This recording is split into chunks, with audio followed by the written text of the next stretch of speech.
গণভোটের সমাধান সংসদে না হলে জুলাইয়ের মতো রাজপথে সমাধান হবে বলে হুঁশিয়ারি দিয়েছেন বিরোধী দলীয় নেতা ও জামাত আমির ডক্টর শফিকুর রহমান।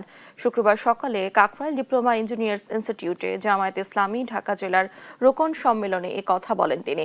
জামাত আমির বলেন, দুর্নীতি ঘুষের জন্য বাংলাদেশ এখন দেশি বিদেশি কোনো বিনিয়োগ আসছে না। দেশের আইন শৃঙ্খলা পরিস্থিতি ভালো উল্লেখ করে জামাত আমির বলেন, সারা দেশে অপরাধ মারাত্মক আকার ধারণ করছে। অবিলম্বে সরকার চাঁদাবাজদের লাগাম টেনে ধরার আহ্বান জানান তিনি।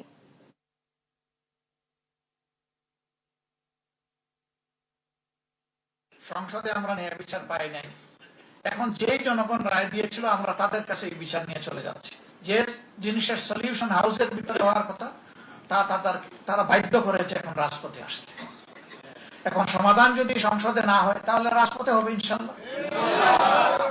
যেইভাবে 24-এ সমাধান হয়েছে ওইভাবে আবার হয়তো বারবার হবে।